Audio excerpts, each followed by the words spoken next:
Tingkat kesadaran masyarakat Indonesia untuk donor darah terbilang rendah. Pada 2018, menurut Ketua Pelaksana Harian PMI Pusat, Ginanjar Kartasasmita, beliau menyampaikan kebutuhan kantong darah di Indonesia mencapai rata-rata 5,1 juta kantong per tahun, sementara yang terpenuhi sekitar 4,2 juta kantong darah per tahun.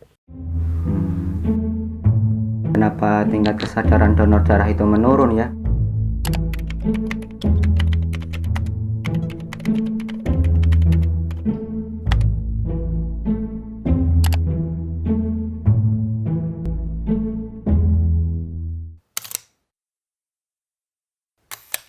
Hai, di masa pandemi seperti sekarang ini jumlahnya semakin menurun. Pada November 2020, PMI kekurangan stok darah antara 30 hingga 50% karena menurunnya jumlah pendonor di masa pandemi COVID-19. Padahal setiap 8 detik di Indonesia terdapat satu orang yang membutuhkan transfusi darah. Oleh karena itu, perlunya kesadaran masyarakat terkait donor darah di masa pandemi. Tapi, apakah aman donor darah di masa pandemi? Nah, pada video kali ini saya akan menjelaskan mengenai prosedur donor darah yang aman di masa pandemi.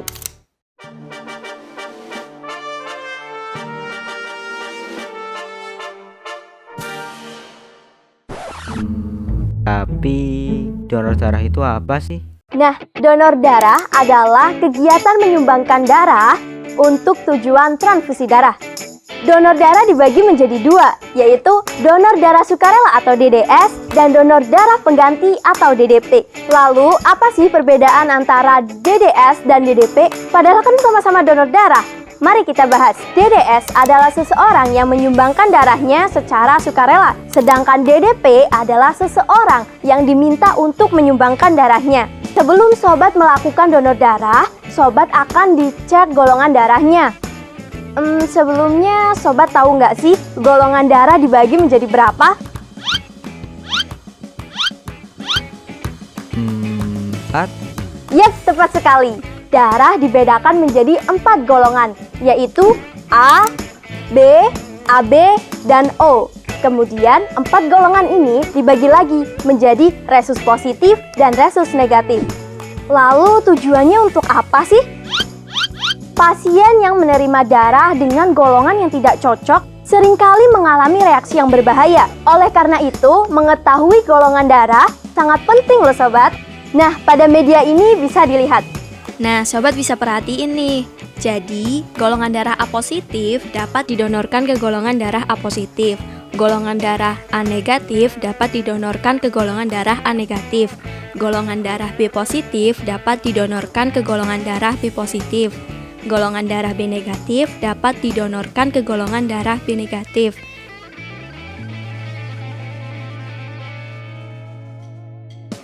Selain dilakukan pengecekan golongan darah, juga terdapat persyaratan sebelum melakukan donor darah, yaitu laki-laki atau wanita berusia 17 hingga 65 tahun, sehat jasmani dan rohani, berat badan minimal 45 kg, kadar hemoglobin minimal 12,5 gram per desiliter, tekanan darah sistolik 100 hingga 180 mmHg dan diastolik 60 hingga 100 mmHg.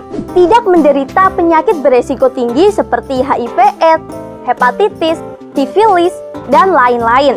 Wanita yang sedang haid, hamil, dan menyusui tidak diperkenankan untuk mendonorkan darahnya.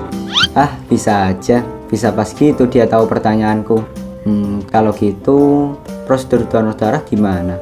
Nah, di tengah pandemi COVID-19, PMI telah menerapkan protokol terkait prosedur donor darah di unit transfusi darah agar masyarakat aman, nyaman, dan tenang saat mendonorkan darahnya.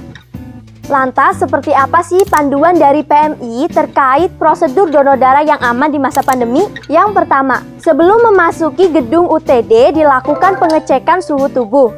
2. Pendonor wajib mencuci tangan. Ingat, cuci tangan pakai sabun. 3. Melakukan pendaftaran ke bagian administrasi. 4. Melakukan pemeriksaan dokter. 5. Melakukan pengecekan HB dan tensi. 6. Melakukan pengambilan darah. terdapat beberapa hal yang perlu sobat perhatikan setelah mendonor.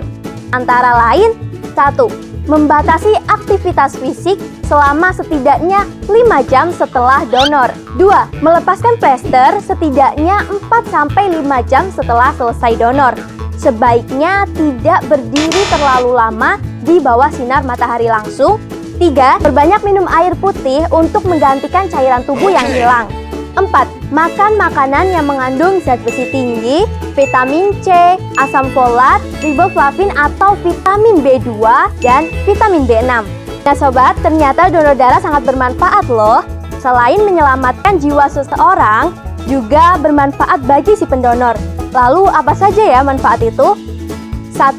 Mendapatkan kepuasan batin. 2. Kesehatan menjadi terpantau. 3. Membuat tubuh semakin sehat. Karena dengan mendonorkan darah, tubuh akan memproduksi darah yang baru. 4. Membakar kalori sehingga dapat menurunkan berat badan. 5. Dapat meningkatkan kesehatan jantung. Nah, bagaimana sobat? Sudah tahu kan prosedur donor darah yang aman di masa pandemi? Kewaspadaan memang perlu ditingkatkan saat pandemi COVID-19. Namun jangan sampai kita tidak peduli terhadap keadaan sesama. Ayo donor darah, karena setetes darah kita nyawa bagi sesama. Terima kasih dan sampai jumpa lagi.